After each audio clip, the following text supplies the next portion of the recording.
আমরা চাই না যে ঘটনার ভেতর দিয়ে, যে বিভীষিকার ভেতর দিয়ে বিএনপি গিয়েছে, সেই ঘটনার আবার পুনরাবৃত্তি বাংলাদেশে হোক। কারণ এই ঘটনার যদি পুনরাবৃত্তি হয় তাহলে কোনোভাবেই শান্তি প্রতিষ্ঠিত করা সম্ভব না। আমরা ক্ষতিগ্রস্ত হয়েছি, আমাদের নেতাকর্মীরা পঙ্গুত্ব বরণ করেছে, সহায় সম্পত্তি হারিয়েছে, কিন্তু প্রতিশোধ কখনো শান্তি এনে দিতে পারে না, প্রতিশোধ কখনোই ভালো কিছু এনে দিতে পারে না। এবং সেজন্যই আমরা মনে করি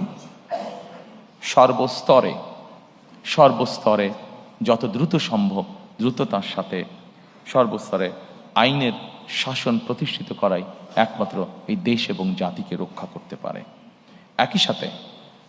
একই সাথে 2024 সালের যে আন্দোলন হয়েছিল, সেখানে বৈষম্য নামক এই শব্দটি অত্যন্ত গুরুত্বপূর্ণ ছিল। আমরা চাই, আমাদের ইচ্ছা, আমাদের লক্ষ্য, আমাদের হাতে দেশ পরিচালনার সুযোগ থাকলে আমাদের সর্বশক্তি দিয়ে আমরা চেষ্টা করব মেরিটোক্রেসির বাংলাদেশ বিনির্মাণ করার জন্য। অর্থাৎ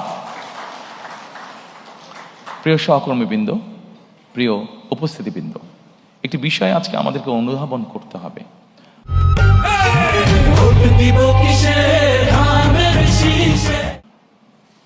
একটি রাজনৈতিক সরকার হিসাবে আমরা যদি সঠিক ব্যক্তিকে সঠিক জায়গায় নিয়োগ দিতে না পারি, একটি রাজনৈতিক দল হিসাবে আমাদের পরিকল্পনা আছে, আমরা এমন কোনো ব্যক্তিকে যদি এমন কোনো জায়গায় নিয়োগ দিই যার যোগ্যতা তার নেই, তাহলে সবচেয়ে আগে ক্ষতিগ্রস্ত হবে আমার সেই রাজনৈতিক সরকার।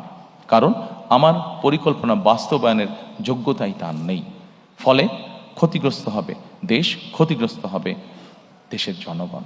সেজন্য আমরা দৃঢ়ভাবে বিশ্বাস করি, দেশকে যদি পুনর্গঠন করতে হয়, দেশকে যদি সামনের দিকে নিয়ে যেতে হয়, অবশ্যই আমাদেরকে মেরিটোক্রেসি অর্থাৎ মেধাকে আমাদের অবশ্যই প্রায়োরিটি দিতে হবে।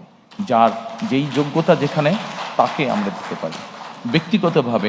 ব্যক্তিগতভাবে আমি বিশ্বাস করি যে আমি যখন একজন মেধাবীকে, সে যেই রাজনৈতিক আদর্শে বিশ্বাস করুক না কেন, আমি যদি একজন মেধাবীকে তার নিজের জায়গায় পৌঁছতে সাহায্য করি, তখন সে কিন্তু একটি বিষয়ে চিন্তা ভাবনা করবে যে আজকে বিএনপি সরকার ছিল বলেই আমি আমার মেধার শক্তিতে এখানে আসতে সক্ষম হয়েছি।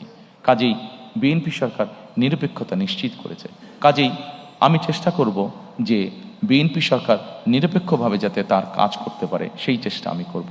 পুরো বিষয়টাকে আমি এইভাবে দেখি এবং সেই জন্যই আমি মনে করি যে যেইটার যোগ্য, যে আর যেই মেধা আছে, তাকে সেভাবেই সুযোগ দেওয়া।